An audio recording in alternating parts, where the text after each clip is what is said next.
श्रीराम जी, एक चीज़ और, जैसे आपने पीसीएस की आपने एग्ज़ाम की तैयारी की। श्रीराम जी, आपने जो पीसीएस का एग्ज़ाम क्रैक किया है, इसमें सबसे ज़्यादा तो मेन अगर क्वेश्चन की बात करें, सवाल की बात करें, मन में डाउट की बात करें कि पीसीएस की आपका जो तैयारी थी, पढ़ने का तरीका था, वो क्या था?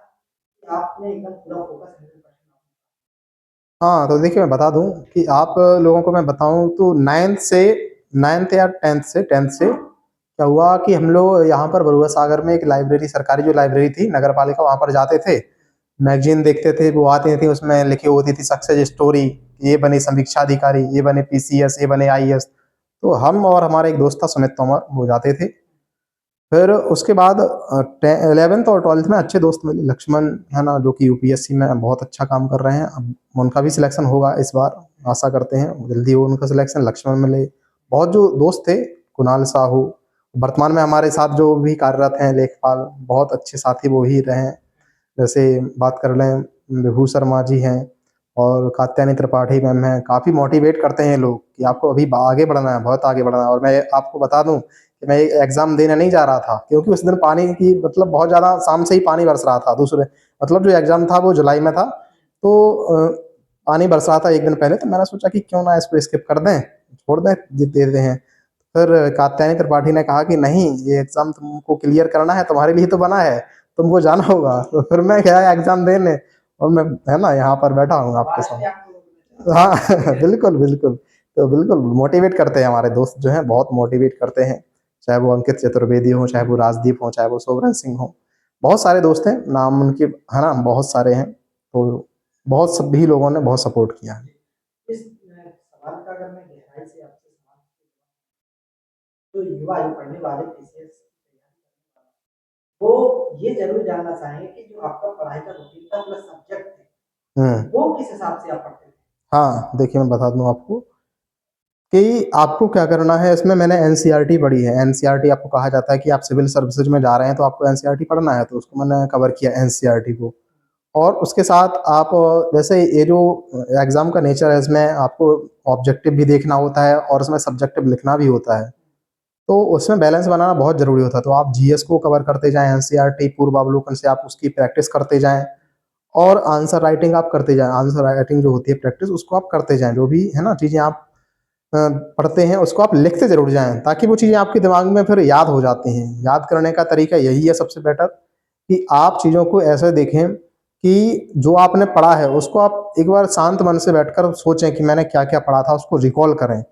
शांत मन से रिकॉल करें आँख बंद कर, और उसको आप फिर कहीं पर लिख दें। केवल पॉइंट-पॉइंट में लिखते जाएँ कि आज मैंने ये पॉइंट पढ़ा, डिटेल में नहीं लिखना है, आप केवल पॉइंट में लिखते जाएँ, तो चीज़ें आसान हो जाती हैं पॉइंट के रूप में।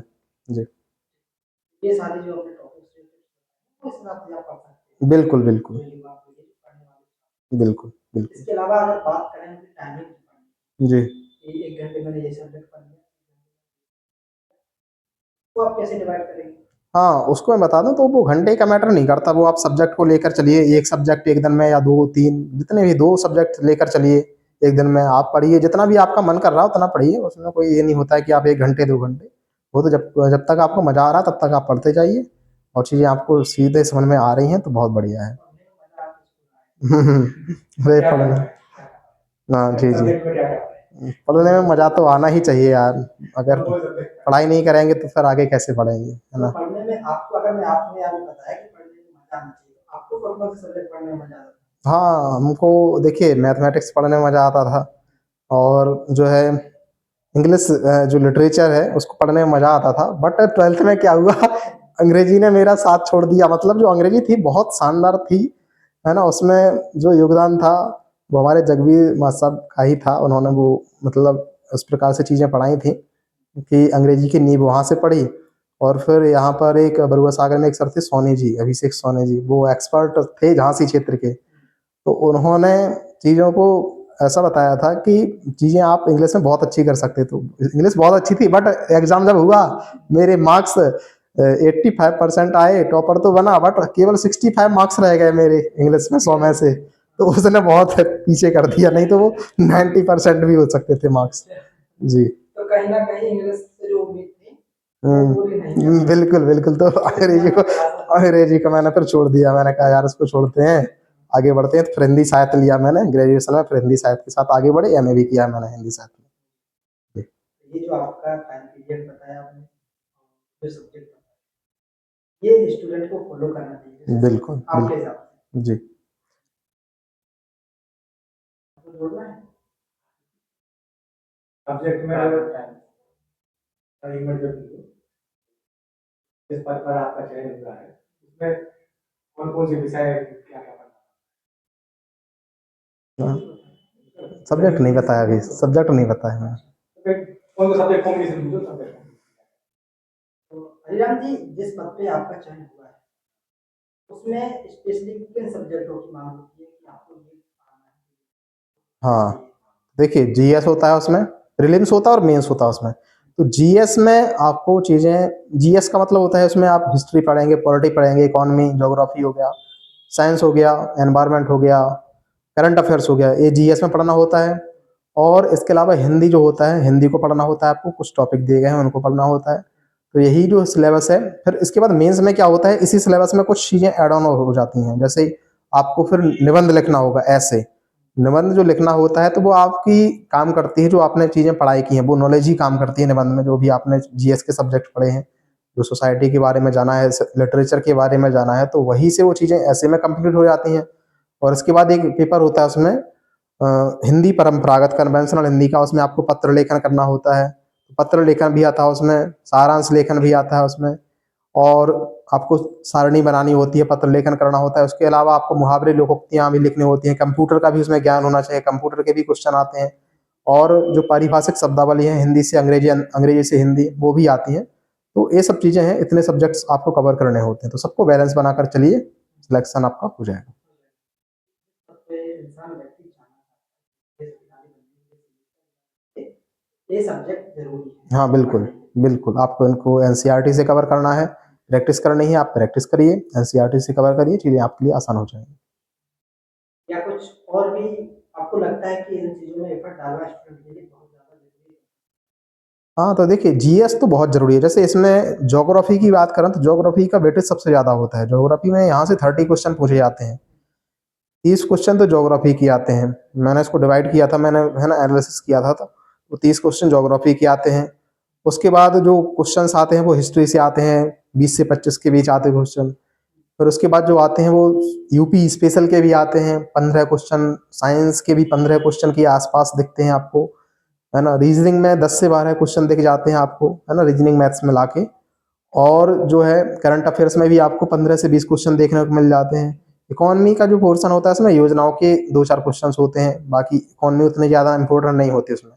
ठीक है, यूपीएससी में जो इम्पोर्टेंस रखती है वो यहाँ पर नहीं रखती है। यहाँ पर केवल आप जो फैक्चुअल है चीज़ें वो पढ़कर जाना होता है। यूपीएससी में जो है होता है वो वहाँ पर 20 क्वेश्चन आते हैं, लगभग 20 से 25 क्वेश्न। यहाँ पर वो 2 से 3 क्वेश्चन ही आते हैं। यहाँ पर आप फैक्चुअल होकर जाएंगे तो भी उसमें मतलब छोड़कर भी जाएंगे तो कोई बड़ी लॉस नहीं होने वाला आपको। तो इकोनॉमी हो गया आपका। पॉलिटी जो होगा, पॉलिटी के भी 15 से 17 क्वेश्चन ऐसे ही आते हैं इसमें। तो ये सब्जेक्ट वाइज जो था वो मैंने आपको बाइफरकेट करके बता दिया। और इसमें जो 60 नंबर की हिंदी होती है उसमें 10 नंबर के विलोम शब्द होते हैं, 10 के पर्यायवाची, 10 के अनेक शब्दों के लिए एक शब्द, 10 के जो होते हैं वो होता है उसमें विशेषण, विशेष, ऐसे होते हैं टॉपिक दिए दिए हैं सिलेबस में। तो अपन को किसी एक किताब से कवर कर सकते हैं। हिंदी के लिए जो आती है जैसे राजपाल सिंह हो गया, या आदित्य सिंह, वो आदित्य पब्लिकेशन की बुक्स होती है, तो उससे आप कवर कर सकते हैं, पूरी कवर हो जाएंगे इससे। तो ये अभी आपका एग्जाम क्रैक हो जी, गया, इंटरव्यू होगा? इसमें इंटरव्यू नहीं था। इसमें पीसीएस में जो होता है, इसमें आरओ में इंटरव्यू नहीं होता, इसमें प्रीलिम्स होता है और मेंस होता है। हाँ, प्रीलिम्स में आपके 2 पेपर होंगे, जीएस का 140 क्वेश्चन होंगे, 60 हिंदी के क्वेश्चन होंगे। मेंस में 120 क्वेश्चन आपके जीएस के होंगे, 30 क्वेश्चन आपके हिंदी के होंगे जिसके मार्क्स 60 होंगे। उसके बाद आपके जो 120 का निबंध होगा उसको लिखना होगा आपको, और 100 नंबर की हिंदी होती है उसको लिखना होगा, जो मैंने बता दिया है, ऐसा होता है। इंटरव्यू वाला पार्ट इसमें नहीं? हाँ, इंटरव्यू वाला जो पार्ट इसमें नहीं है जी। और ये जो समीक्षा अधिकारी पद है वो गेस्टेड ऑफिसर होता है, राजपत्रित अधिकारी होता है। आपकी जो ग्रेड पे है वो 4800 ग्रेड पे होती है इसकी। तो शानदार जॉब है, बहुत शानदार जॉब होती है। सचिवालय में आप पहुंचेंगे, है ना, बहुत सारी सुविधाएं मिलती हैं। काम की बात है, अधिकारी का मेन रूप से क्या काम होता है? तो देखिए, उसका नाम ही है समीक्षा अधिकारी। तो जो आपको विभाग मिलता है उसमें आपको रिव्यू करना होता है, रिव्यू ऑफिसर, मतलब आप कामों की समीक्षा करेंगे। जो आपको जो अनुभाग विभाग मिलेगा उसमें आप समीक्षा करने का ही काम करते हैं कि ये काम जो हो रहा है उसमें आप देखेंगे कि आप जो काम जो आपको विभाग मिला है उसमें काम ठीक से हो रहे हैं कि नहीं हो रहे हैं, तो ये आपको देखना होता है। जी। कि जो अन्य जो कर्मचारी हैं, हाँ, या हाँ। फिर जो काम में की गुणवत्ता है, हाँ, बिल्कुल। उसमें किस तरह से कितनी प्योरिटी के साथ बिल्कुल। कितनी स्वच्छता से काम हो रहा है, ये बिल्कुल। सारी चीज़ें आपकी हाँ, बिल्कुल वो होती हैं, वो होती हैं। नीचे आते हैं आरओ के बहुत सारे एआरओज़ होते हैं, एआरओ असिस्टेंट होते हैं, वो भी काम करते हैं, तो उनको भी देखना होता है। और बाकी आप काम करते ही हैं, जो भी आपको समीक्षा करनी है उसको आप देखते हैं। इससे अगर और बड़े पद की बात करें, जी, समीक्षा अधिकारी के जी। ऊपर वाले पद, तो फिर उससे बड़ा पद कौन सा होता है? उससे बड़ा पद फिर यूपी-पीसीएस में होता है, एसडीएम, डीवाईएसपी ये हो गया। हाँ, ये आप यूपी-पीसीएस से जाते हैं। उसके बाद फिर और बड़े पद पर जाएँ तो यूपीएससी के थ्रू आप जाएँगे। यूपीएससी के थ्रू आप आईएएस या आईपीएस या आईएफएस बनेंगे। ये होते हैं, बहुत सारे पद होते हैं यूपीएससी में, तो 24-25 प्रकार के पद होते हैं। तो वहाँ पर आप जा सकते हैं। यूपी-पीसीएस में भी बहुत सारे पद होते हैं, लेकिन प्रमुख रूप से हम एसडीएम, डीवाईएसपी, है ना, बीडीओ इन लोगों को हम जानते हैं। बाकी बहुत सारे पद होते हैं, बीएसए भी होता है उसमें, कई पद होते हैं, डिप्टी जेलर हो गया, जेल अधीक्षक हो गया, बहुत सारे पद होते हैं उसमें। यूपीपीसीएस के माध्यम से? हाँ, जी।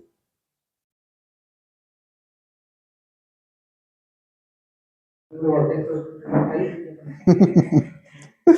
ठीक है।